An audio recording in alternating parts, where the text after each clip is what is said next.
Hello students, आज हम लोग पढ़ेंगे सर्वांग समता के बारे में। ठीक है, तो सबसे पहले पढ़ते हैं रेखाखंडों की सर्वांग समता। रेखाखंडों की सर्वांग समता।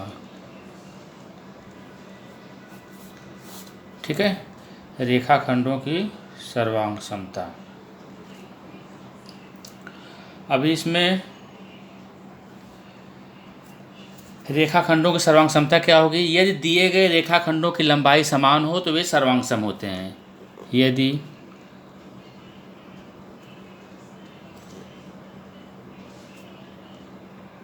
दिए गए रेखाखंडों की लंबाई समान हो तो वे रेखाखंड सर्वांगसम होते हैं। वे रेखाखंड सर्वांगसम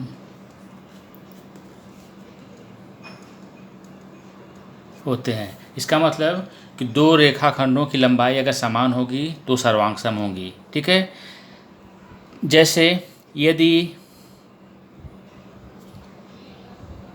रेख ए बी सर्वांगसम, इस सर्वांगसम का चिन्ह है। ठीक है, यदि रेख ए बी सर्वांगसम रेख पी क्यू तो रेख पी क्यू सर्वांगसम टू रेख ए बी। इसका मतलब अगर एक रेखा दूसरी रेखा के सर्वांगसम है मतलब उसकी इस रेखा की लंबाई इस रेखा की लंबाई के बराबर है, तो दूसरी रेखा की लंबाई भी पहली रेखा की लंबाई के बराबर होगी। इसका मतलब यही हुआ कि अगर पहली रेखा की लंबाई दूसरी रेखा की लंबाई के बराबर है, या इसको हम बोल सकते हैं पहली रेखा दूसरी रेखा के सर्वांगसम है, तो दूसरी रेखा भी पहली रेखा के सर्वांगसम होगी। यदि ए बी सर्वांगसम टू पी क्यू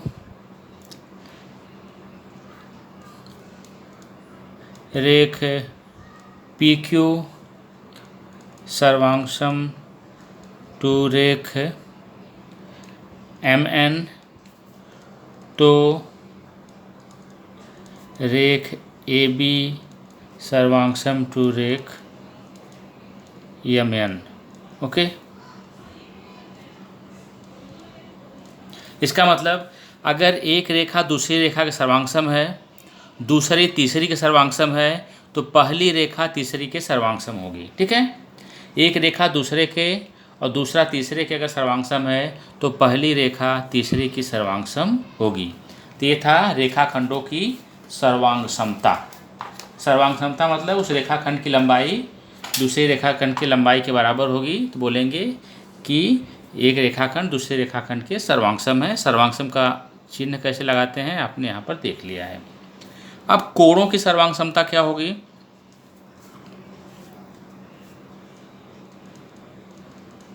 कोणों की सर्वांग समता। ठीक है, जिन कोणों के माप समान होते हैं वे कोण सर्वांगसम होते हैं। तो कोणों की सर्वांग समता क्या होगी? जिन कोणों के माप समान होते हैं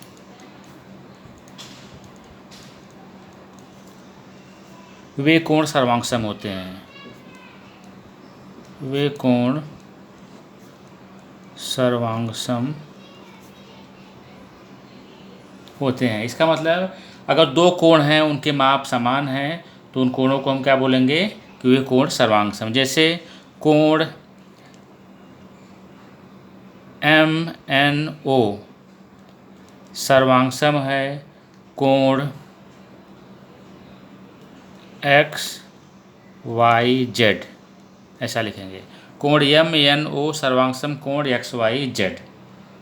अगर मान लीजिए कोण एम एन ओ सर्वांगसम कोण एक्स वाई जेड तथा कोण एक्स वाई जेड सर्वांगसम कोण पी क्यू आर, तो कोण एम एन ओ सर्वांगसम कोण पी क्यू आर। इसका मतलब क्या हुआ कि अगर एक कोण दूसरे कोण के सर्वांगसम है, दूसरा तीसरे के सर्वांगसम है, तो पहला कोण तीसरे के सर्वांगसम होगा। ठीक है, जैसे आपने इसके पहले देखा था। तो ये हो गया कोणों की सर्वांग समता। अभी है वृत्त की सर्वांग समता। वृत्त की सर्वांग समता। तो वृत्त की सर्वांग समता क्या होगी? जिन वृत्तों की त्रिज्याएं समान होती हैं वे वृत्त सर्वांगसम होते हैं। जिन वृत्तों की त्रिज्याएं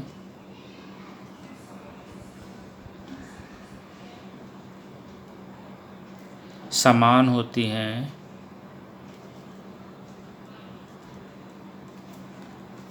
वे वृत्त सर्वांगसम होते हैं। वे वृत्त सर्वांगसम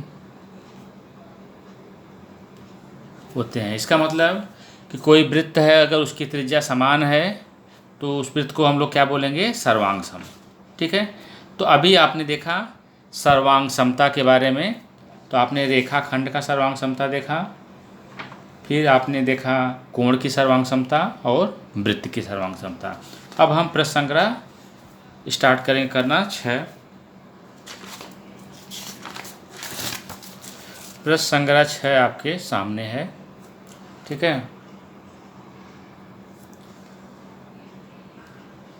यहाँ पर देखिए प्रश्न संग्रह 6 में है नीचे दी गई आकृति में सर्वांगसम रेखाखंडों की जोड़ियाँ लिखो। ठीक है, तो आपको यहाँ सर्वांगसम रेखाखंडों की जोड़ियाँ लिखना है। तो कौन कौन सी जोड़ी किसके सर्वांगसम है? विभाजक का उपयोग करके। तो इसका मतलब जिस रेखाखंड की लंबाई दूसरे रेखाखंड के बराबर होगी वो रेखाखंड उसके सर्वांगसम होगा। ठीक है, तो अभी देखिए यहाँ पर रेखा एम जी देखिए किसके बराबर है। इसको अपनी लंबाई ले लो। अब एम जी, इसकी लंबाई हमने ले लिया, कितना लंबा है। ठीक है, ये देखिए किसके बराबर है? जी आर के बराबर है। ठीक है, तो आप पहले लिखेंगे कि रेखा एम जी, रेख एम जी सर्वांगसम रेख जी आर। इसका मतलब इस रेखा की खंड की लंबाई एम जी की लंबाई जी आर के बराबर है। दूसरा आप चेक करिए आप कि एम जी और किसी के बराबर है क्या?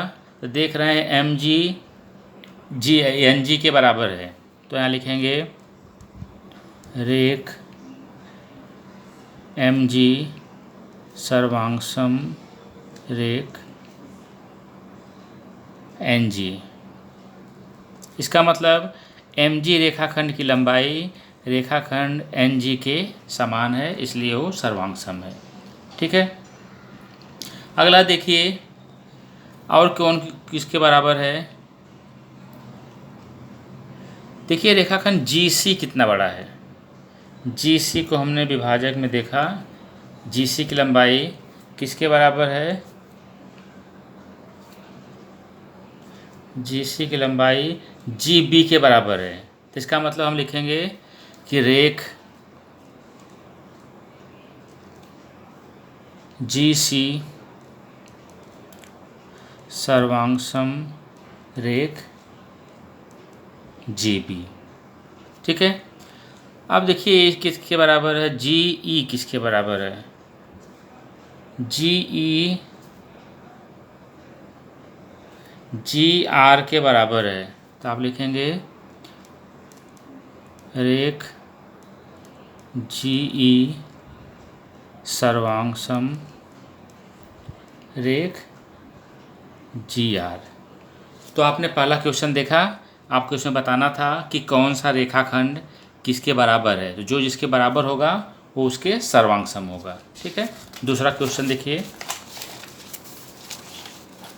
दूसरा क्वेश्चन है, नीचे दी गई रेखा पर संलग्न बिंदुओं के बीच का अंतर समान है। इसका मतलब हर बिंदु के बीच की दूरी समान है। इस आधार पर रिक्त स्थानों की पूर्ति करना है आपको।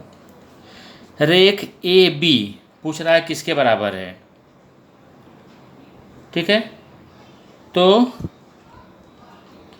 ए बी मतलब दो अगल बगल वाले बिंदु हैं, तो अगर ए बी के बराबर है तो ए डब्ल्यू के बराबर हो सकता है, ठीक है। तो लिख सकते हैं रेख ए बी बराबर किस रेखा के है, रेख ए डब्ल्यू। देखिए यहाँ पर ए बी अगल बगल वाला बिंदु है, तो इसका मतलब ए बी ए डब्ल्यू के बराबर होगा। अगला क्वेश्चन है, रेख ए पी ए और पी कितना अंतर है। देखिए पी यहाँ है, ए यहाँ पर है, तो 1 पॉइंट 2 3 4 पॉइंट का अंतर, 5वां पॉइंट है ये, ठीक है। तो पहला, दूसरा, तीसरा, चौथा, 5वां पॉइंट है। तो आप कोई भी दो बिंदु जिसके बीच में 5 का अंतर हो वो ले सकते हैं। जैसे अगर इसको हम y को लेते हैं तो 1 2 3 4 5वां पॉइंट सी है, तो हम लिख सकते हैं रेख वाई सी, ठीक है। ये इसके समांतर है। फिर यहाँ पर है रेख ए सी, ए और सी के बीच में एक बिंदु है, एक पॉइंट है, तो हम कोई भी दो दूरी ले सकते हैं जिसके बीच में एक का अंतर हो, तो हम लिख सकते हैं रेख ए एक्स, ठीक है। तो ए सी हो गया ए एक्स के बराबर, इसके बीच में भी एक पॉइंट है और ए सी के बीच में भी एक पॉइंट था, तो ए सी ए एक्स के बराबर है। अब यहाँ लिखा है बी वाई किसके सर्वांगसम होगा। बी कहाँ पर है, यहाँ, वाई है यहाँ पर, तो यहाँ के इसके बीच में भी देख रहे हैं एक पॉइंट का अंतर है, ठीक है। तो बी वाई किसके समांतर होगा, देख लीजिए बी है यहाँ पर, बी और वाई, बी वाई के बीच में है एक पॉइंट का अंतर है, ठीक है। तो हम यहाँ पर भी कोई पॉइंट ले सकते हैं कि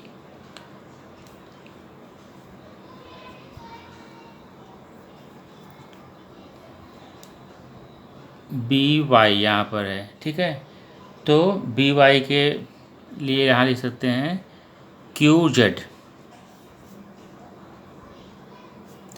रेख क्यू जेड के बीच में एक अंतर है, B sorry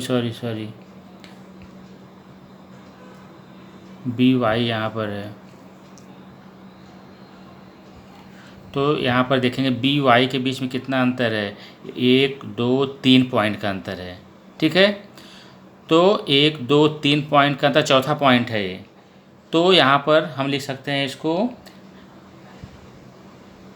P W, P और डब्लू के बीच में 1 2 3 चौथा पॉइंट है, तो बी वाई जो था यहाँ पी डब्लू, ठीक है। तो इसके बीच में अंतर हो गया है। अभी अगला क्वेश्चन है वाई क्यू, वाई कहाँ पर है, यहाँ, क्यू कहाँ पर है, यहाँ। इन दोनों के बीच में कितने पॉइंट का अंतर है, 2 पॉइंट का अंतर है, ठीक है। तो वाई क्यू किसके बराबर होगा, वाई ए के बराबर भी हो सकता है, क्योंकि इसके बीच में 2 अंतर है, यहाँ पर भी 2 अंतर है, तो लिख सकते हैं एक वाई ए, ठीक है। अगला है रेख बी डब्लू, बी डब्लू है किसके बराबर, बी कहाँ पर है, बी यहाँ पर है, डब्लू कहाँ पर है, यहाँ पर है, इसके बीच में कितने का अंतर है, 1 का अंतर है, ठीक है। तो हम कुछ भी लिख सकते हैं, जेड वाई के बीच में भी 1 का अंतर है, सॉरी जेड एक्स के बीच में, तो हम लिख सकते हैं कि यहाँ पे पूछा है कि बी डब्लू, बी और डब्लू के बीच में 1 अंतर है, ठीक है। तो हम लिख सकते हैं कि वाई एक्स, ठीक है। तो बी डब्लू के बीच में 1 का अंतर है, तो यहाँ जेड एक्स हो जाएगा। ठीक है, जेड एक्स के बीच में वाई आ जाएगा एक। जैसे यहाँ पर बी और डब्लू के बीच में ए है, एक अंतर है, ऐसे ही जेड और एक्स के बीच में क्या आ जाएगा, वाई आ जाएगा। तो आपका ये क्वेश्चन हो गया दूसरा। अब हम देखेंगे प्रश्न संग्रह 7। नीचे कुछ कोणों की आकृतियाँ दी गई हैं, इनमें से सर्वांगसम कोणों की जोड़ियों को सर्वांगसमता चिन्ह का उपयोग करके लिखो। ठीक है, अब कोण ए ओ बी 45 अंश का है, तो ये किसके बराबर होगा, कोण बी ओ सी के बराबर होगा, क्योंकि इधर 45 है तो ये भी 45 होगा, टोटल 90 का है। तो यहाँ लिख सकते हैं कि कोण ए ओ बी सर्वांगसम कोण बी ओ सी, मतलब ये 45 अंश, ये भी 45 अंश, तो ये दोनों कोण सर्वांगसम होंगे। ठीक है, और देखिए कौन सा कोण किसके सर्वांगसम है, कोण ए ओ सी कितने का है, 90 अंश का है। तो दूसरा यहाँ पर कौन सा कोण होगा, कोण पी क्यू आर, इसके सर्वांगसम होगा। ठीक है, तो लिख सकते हैं कि कोण ए ओ सी सर्वांगसम कोण पी क्यू आर, दोनों 90 अंश का है। ठीक है, कोण ए ओ बी 45 अंश का है, यहाँ पर भी एक कोण 45 अंश का है। कौन सा, ए ओ बी, यहाँ पर आर एस टी, इसके बराबर दोनों 45 अंश के हैं। तो यहाँ लिख सकते हैं कि कोण ए ओ बी सर्वांगसम कोण आर एस टी। ठीक है, अभी देखिए और कुछ के कोण किसके बराबर है, कोण डी ओ सी, ये कोण कितने का है, 30 अंश का है। और यहाँ पर भी देख रहे हैं एक कोण 30 अंश का है, इसको लिख सकते हैं इसके बारे में, कोण डी ओ सी सर्वांगसम कोण एल एम एन, मतलब ये 30 अंश है, ये 30 अंश है, तो दोनों कोण क्या होंगे, सर्वांगसम होंगे। और कौन सा सर्वांगसम है, बी ओ सी, ये कितने का है, देखिए ये जो है 45 अंश का, ठीक है, इधर भी 45 अंश, ये 30 अंश का है। तो आप कोण बी ओ सी कितने का है, ये कोण बी ओ सी कोण आर एस टी 45 अंश के बराबर होगा। तो यहाँ लिख सकते हैं कोण बी ओ सी सर्वांगसम कोण आर एस टी, दोनों 45 अंश के हैं, तो आपका ये सर्वांगसम हो गया। ठीक है, तो आपका ये प्रश्न संग्रह 7 भी कंप्लीट हो गया। इस तरह से आपका प्रश्न संग्रह 6 और प्रश्न संग्रह 7 कंप्लीट। Thank you.